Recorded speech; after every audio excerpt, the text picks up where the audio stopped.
YouTube, what's up? Welcome to the Alveus Sanctuary channel. First of all, thank you guys so much for subbing to this channel and watching these videos. Second of all, we have a very exciting video to show you today. Today, I will be giving you guys a tour of our brand new facility, ARRI. It's not built yet, but I'm going to show you the new property that Alveus purchased where ARRI will be developed. ARRI is our Alveus Research and Recovery Institute. We are very, very excited to share it with you. So I hope you enjoy the video. Make sure you like and subscribe, and I'll see you in a second. All right, welcome to ARRI. This is, okay, so for context, Alveus is on a 15-acre property. We just purchased an additional 15-acre property. So this is part of that 15 acres. This is part of the property. We just drove down from up top, and so the pasture is like right there where Winnie is, where we just drove out of. But yeah, this is one of the pastures that we are going to be building into a wolf enclosure at ARRI. So it's pretty huge.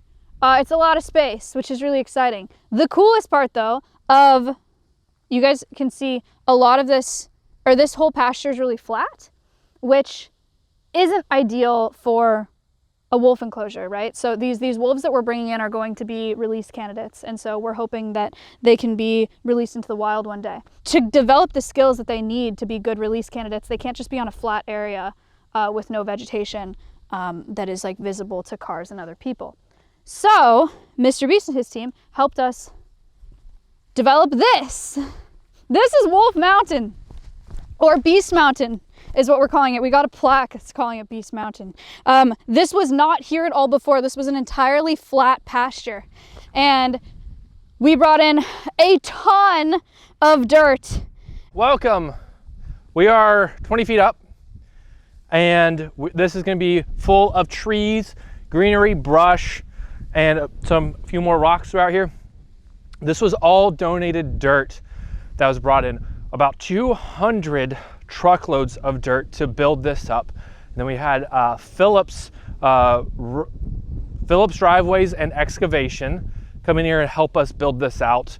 And Holt Caterpillar helped donate a lot of the machines to help get this done in a very short amount of time. Very short amount of time. Why did we do this? Well, this is probably gonna be for our red wolves here is what I'm thinking. Letting them build their natural dens is very important for their welfare and for survival skills, because we could potentially release adult red wolves in the wild, and them knowing how to build dens is hugely important. For the Mexican gray wolves, we're only putting the pups out, but it's still beneficial for them to be raised in a natural den. So we're probably gonna do a smaller hill mountain over there for them.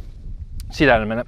But we did compact all of this really well, but we're also gonna let this settle for 1 year.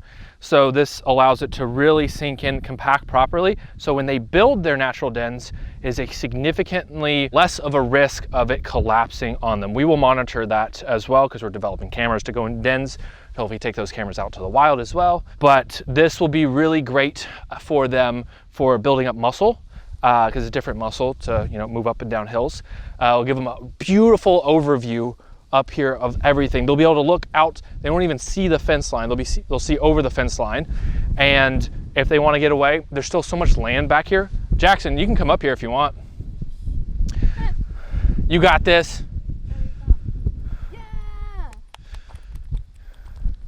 There's still so much land back here that they could hang back here and be completely isolated from seeing people altogether or hearing noises.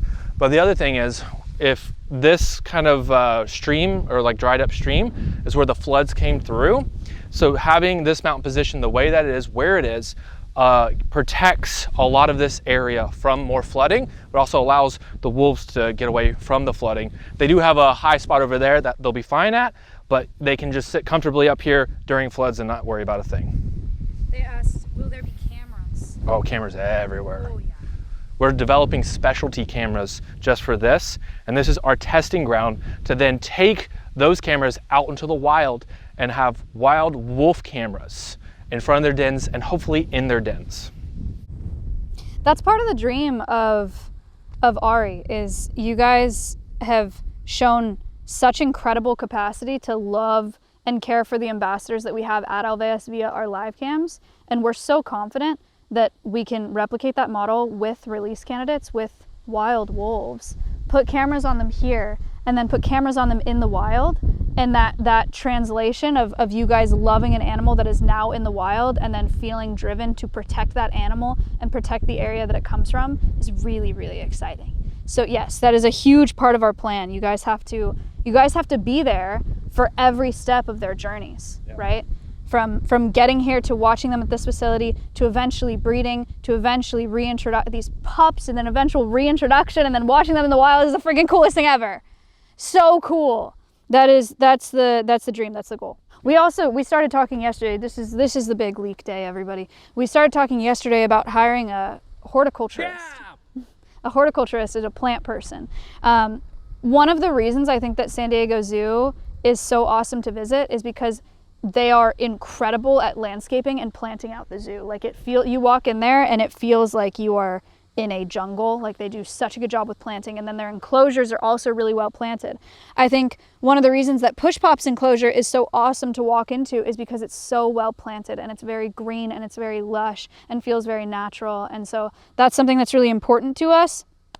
And so we are wanting to bring in more people specifically for planting, both for the enclosures that we have, the property of Alveus. Now that the goats aren't there eating everything, we can plant pollinator plants all over Alveus so that the whole property of Alveus is a way station, monarch way station, a pollinator way station, and then this whole mountain will be planted up as well. So it's not going to look like this. It's not going to look like dirt. There'll be a bunch of stuff on it, which is very exciting. Cool. So this is Beast Mountain, everybody. Hey, we're also well, it's not really a leak, it's just something that we're talking about. Because we're applying for the Mexican Gray Wolf Safe program, a lot of the conversations that happen about Mexican gray wolves and Mexico Fish and Mexico Fish and Wildlife is a part of managing that program. We were talking about getting a Spanish teacher. In January. We were talking about bringing a Spanish teacher in here, like after work hours, and whatever staff wants to participate in Spanish lessons, we can all sit down together and learn Spanish, because I think it'll help us a lot in being involved in those programs. We have a Spanish room we can all do it at. Oh, okay, the Spanish room. Yeah. Great. Not something that's necessary to be a part of these programs, but I think could be really awesome and would make our lives a lot easier. All right, so this is the first big pasture. That's where Beast Mountain is. And now we're going out and turning right on the road that you guys have spent a lot of time on, because this is the road that we all rebuilt. And all the streamers came out here and helped us rebuild. So now we're on the road. Let me show them. Here's the road. Now we drive down the road. All right. This is the second big pasture that will be another wolf enclosure. I'm gonna run it. You're gonna run what? The whole perimeter. To show them the size? Yeah. I bet they can see the fence line. That's like quite a lap. That's fast. I'm fast. All right, here's the size of the, please show him. Here's the size of this second pasture that we will be building into a wolf enclosure. I think our current idea is that the one we were just in would be Mexican gray wolves and this would be red wolves. Connor is running the perimeter fence, which ironically, I'm pretty sure you can just see the fence, like with this quality camera. So I don't think it helps that he's running it at all. I think you can just see the posts, right? Anyway, it's a big space. You guys can't see through it, obviously, but there's a bunch of trees over here, and it'll expand into the trees that direction as well, because it'd be good to have some big trees in that enclosure, and they need more space than what you just saw Connor run. This guy, Demon Stasis, said, I just got here. Can you run it again? Anything for you, Demon. No, don't run it again. This is the second enclosure. Pretty sweet. Pretty sweet. You guys might notice when you point at that direction, there's a whole house. Guess what? That's ours now too. Yeah! You guys want to go see it? Some of you have heard this if you've been watching the Alveus stream, but Connor and Kayla are going to be moving here to ARRI, so they will live on site, which is super exciting for us because they're the best ever. And this is the house. So backyard, cute, some trees and stuff. Pretty nice. It's a very cute backyard. Chat, wipe your feet before going in the freaking house. Wait, keep my socks. Oh, that's true. Is Abba. All right, this is the house, y'all. It's very nice. Pretty sweet setup. Ultimately, like, this is Connor and Kayla's house, so they said that we could walk you through, but it's cool for you guys to see. Like, we're living here, but it's also, we're gonna have 2 rooms for Alveus guests to crash. Right. So these are the 2 rooms. So there's a couple guest rooms, wicked. So people can stay here. Freaking this is sweet. the main bedroom. There's bathroom. Main bathroom. There's some work to be done in the bathroom. There's some work to be done around the house before it's like fully move-inable, but it's a really nice house. I like it a lot.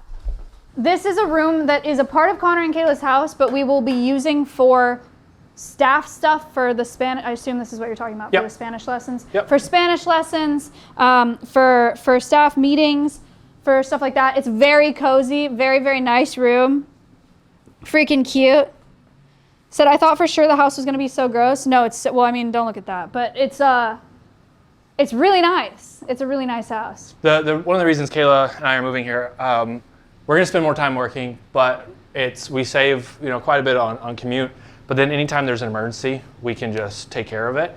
And after any major storm, we'll be able to go and do checks. So we've been doing that already and have to drive, you know, quite a bit of ways to do that. And then we can do medications at night. There's some training stuff that Kayla wants to do at night with introducing new chickens and stuff like that. So it opens up a lot of possibilities. And just super excited. So thanks. It'll be awesome. I'm so excited to have them here. We're gonna be neighbors. This is the front porch. Wrap around. It's a wraparound porch. It's really nice. There's a freaking tree in it. That's cool. That is the pasture that you saw Connor just run the perimeter of right here. So over here we got a pretty new driveway. The guy recently put it in. It's very nice. This is a tree house. We don't have any plan for the tree house, y'all. He had grandkids, and so there's a freaking tree house. It's fun. I don't have a use case at the moment, but it's here. I mean, it's like kind of honestly crazy. It's like a really nice tree house. Also really cool is a freaking pond. Check that out. It is lined. It's a pond that he used to stock. I don't think he still stocks it. Also with the flooding, everything was carried away downstream. So I doubt there's anything really in there. I know there's some turtles in there. I've seen turtles. That's something. What is that? Oh, what is that?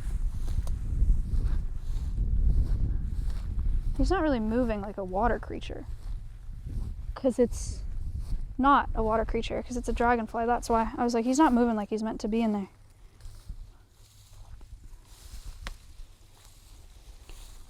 Because you're stuck. That's why, huh? Grab that. Grab that. Bye. Big dragonfly. Yeah, really nice pond. We don't have a specific use case for the pond at the moment. The way that collaborations, we haven't figured this out yet, but the way collaborations will work down here too is going to be different than the way that they work up there, obviously. We can't have streamers like goofing around or like me goofing around, you know, or like making loud noises and stuff like that down here, because these are going to be release candidates. So the setup will look very different, and I just didn't want to mix the two. So I'm not sure exactly what we'll do with this pond, but it is very cool and very pretty, and wildlife loves it. Yeah, you guys see this line above the pond? Can you see that? Yep. It was a zip line. I mean, it is a zip line. It's just I wouldn't use it. All right, so this is the super new driveway. Look how nice it is. Like, imagine having something paved at Alveus. We're really moving up. Can I tell them what I want to do with the Connex? I'm paying for it though. Okay. Gym, Alveus gym in the Connex. Oh, really? Yeah. In that? Yeah. You don't You need know much. what's in there? Nothing. Really, nothing? Yeah, nothing. I haven't looked. I was too scared to look. I was like, I'm scared the whole thing's full of I don't know what. No, it's cleared out. So you want to put like some workout equipment in there? Yeah. and then fun. we can say it's Alveus's, and then we get money off of our health insurance. That's dope. All right. Hey, gym sessions, everybody. Yeah. This is the entrance to ARRI.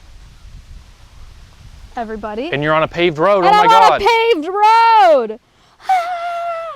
What we do is you drive in here, go to the left would be the parking lot. Yeah, we need a whole parking lot. And to the right would be the big building. Septic would also be around here, and a well. So you want to show them the distance of the building? Is that what you want to do? Yeah. Start running. Wait, go to the right, through the, yeah. Bye. Snake grass. Slow down. Oh, never mind. You got another 50 feet to go. This is the length of the building. Well, they can, I mean, we got lavs on. They can hear you. All right, you stay there. This is the length of the building, y'all. Width of the building. Chat, this is a huge building, and it'll be 2 stories, by the way. So, huge. Huge. Yep. What's this, 125? By 60. Conservation Technology Lab, Genetics Lab, Animal Food Prep Kitchen, Studio, Enrichment Room, Staff Facilities, Intern Housing. Staff offices, storage space, the space station. The space station, where it's just like space, but with like a billion monitors. Oh, yeah. So yeah, the driveway's going. So if we had to keep the driveway, we would have to tear out a large section of this and create a commercial bridge that is very expensive. So instead we can make it, if we say put our main bridge here, because we're gonna have to replace that bridge there because there's new flood protocols now. So real bridge there, and then we can make this like a small footbridge or UTV bridge, and it saves us so much money. Yeah. It also, we still have beautiful paved driveway at the front, like coming up to the building, and then behind the building going back to the house, which is cool. It's just this one section of driveway will now have a building on top of it. So you guys might be wondering, why so big? Well, for a few reasons. One, it is really cost effective to build like a barn dominium style building, and we're gonna build it larger, the shell, all at one go, because it's gonna be cheaper, and permitting and fire code and everything else like that. And as the need arises and as the funding comes in, we'll build out the inside of it. So Conservation Tech Lab is gonna be simple to start. But as we get funding and figure out the projects that we need to do with that, we will build it out for that. We're gonna probably fill it initially around 60% of capacity, and it allows us that flexibility because Alveus goes so fast, we're not gonna pigeonhole ourselves or put ourselves in a corner and that we have to like fit in, or start building other buildings that are more expensive out here. Permitting, fire regulation, insurance just gets so expensive. So this is, I've talked to a lot of experts. This is by far probably the best way to modularly build it. That is the most cost effective. Also, walk-in freezer. Walk-in freezer. Because we need carcasses to feed these wolves. And so you need a lot more space than like a normal open, freezer, normal kitchen freezer. Cool, huh? Someone said x-ray machine. Yeah, so we'll have to x-ray carcasses if we're lucky enough to get carcasses from like recently deceased animals from vehicle collisions or stuff like that. We'll have to x-ray those carcasses to make sure that there's no bullet fragments in them or lead in them, so that it's safe to feed out to wolves. So research that we're wanting to do. It's nice and cold in here. Yeah. There's a big need for genetic research right now because of genetic bottlenecking with red wolves and Mexican gray wolves. Semen collection is going to be a big part of this. And we're also looking at, there's new techniques. Once a wolf reaches a certain age, their risk of complications with pregnancy skyrockets. I can't remember the age, and also the risk of ovarian and mammary cancer skyrockets as well. So the best course of action is to take the ovaries out. What's the word? Not microscopically. What's the word with them? The little tiny tools, tiny incisions. Laparoscopically. Laparoscopic, that's it. And we'll be able to do artificial insemination potentially as well with those eggs and semen that we're able to collect. And then we're looking to talk to a lot of amazing genetics places that are very well respected that you guys know of to help us with this and to help contribute as well. And then there's a lot of conservation technology as well that we're wanting. Do you want me to keep nerding out here? Yeah, it's great. Okay. Conservation technology as well. That's not just for wolves. It's for conservation as a whole. One of those is trackers. Right now, conservation technology hasn't innovated. There's still a lot of 90s technology being used because that's what people are comfortable with. And there hasn't been a big push behind conservation technology as sorry. I was just gonna, there's not enough funding for it too. That's where I was, especially now. Yeah, there's some old school conservation tech. We actually just talked to Dr. Julie. They are still tracking marmosets with vest, like a vest tracker on marmosets. Wild marmosets have to wear a whole vest with a tracker, and that's where we're at, and that's crazy because we know, you guys know. Like, you guys use technology every day. You could be like, yeah, we definitely have something for that. It's just the funding isn't there. And so that's something that we want to get involved in. Cross-fostering, right, is where pups are born under human care, and then you match them up with a wild den that has babies that are the same age. And then you take the captive bred babies out there, you rub them together with the wild ones, and then you rub the poop on them, and then the mom fosters those, takes in those babies. And we know it works, but how well does it work? Because you can't put a collar tracker on pups. I mean, there are prototypes out there, I've been told, but it's not to scale. Because they're pups and they're growing actively. So if you it's like putting a collar on a puppy, right? Yeah. If you don't have the ability to take that collar off because it's now a wild wolf, what happens? And so, yeah, there are, I guess, I don't know enough about the prototypes, but we recently just talked to some people about the prototypes being ones that will grow with the wolf as it grows. They're prototypes for a reason, so we'll see. They need some work, but it's a thought. There's a lot of other stuff that we can do. Anyway, innovating trackers that way, because we're already on that kind of tracker grinds. Right. Like, there's been some people here that have worked with trackers in the past, developing new ones. So we can really dive into that. And then there's like cameras as well, like putting camera systems out in the wild to live stream using Starlink and solar. Not many people are doing that. It's expensive. It is. And then how do we get cameras in the dens non-invasively, like boring it in there and using a little like fisheye camera to get down in there? And we can test that here at the Wolf Mountain. And then there's a lot of other really cool conservation tech stuff that we're going to do. But here's where Alveus is really going to try to do a lot with it too. Is there's a lot of great organizations, a lot of great tech that have been developed. And there's lots of white papers on how to do it, but most conservation organizations don't have the resources to build their 30 of their own trackers, even if it's like listed out and tested all. So thousands of dollars a tracker or something. Yeah. Hundreds of dollars a tracker. Currently, some of like the Eagle trackers that I know of are like $2,500 to $3,000. A pop. Each. There are systems out there where we could make them $300 that does almost the exact same thing as the $3,000 trackers. How can we do that, and how can we do that at scale using infrastructure connections that we have out in Taiwan and places to help build the trackers and then actually sell them at a very reasonable rate to other conservation organizations while still maintaining white papers and open source for those organizations that want to build their own trackers still. But if they don't have the time and they've already got a budget for $3,000 trackers, we could come in and be like, all right, here's the $300 ones.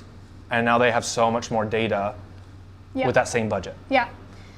And that's all. And how can we get cameras out there in a way that nobody else has, that brings you guys along on that journey so you remain as connected to those animals as we hope you are? How can we get involved in making tracking systems that are the least invasive for that wild animal, that disrupt their wildlife the least amount, and give us the most accurate information and data on how that animal is doing in the wild, which then gives us more information on how we can better manage those wild populations. It's so important to know what's happening to these endangered animals when they're in the wild, because that's the only way that we can change what's happening to them and improve what's happening to them. Someone said, am I an investor? Isn't this cool? Guys, like what a crazy thing that we're doing here. Do you guys feel like you're involved in something big and like exciting and game changing? Because you should feel that way. Like, isn't this such an insanely cool conversation? We are talking about pioneering things. I mean, we are talking about changing the natural world for the better in ways that nobody has yet. How cool is this conversation? All right, chat. That is the tour of the new property. What do you think? Are you freaking excited? Is it awesome? Chat, thank you so much for all of your donations to the Pixel Project. $1 million in 3 days is unprecedented, and it's historic and freaking amazing, and we are so, so grateful for all of you. Nobody expected that to happen the way that it did, and we are so lucky. Thank you so much. Thank you for watching. Thank you for being as excited as ARRI as we all are at Alveus. This is so, so cool to be doing together, like all of us together. And we love bringing you guys on these journeys and making sure that you're a part of all of it. And we just really, really, really appreciate your support. Thank you to our amazing Alveus team, and say thank you to Connor. Connor's really been killing it out here. No, I gotta get harder. Okay, don't. Sorry, stay hard. Like life's hard, stay harder. My bad. Goodbye.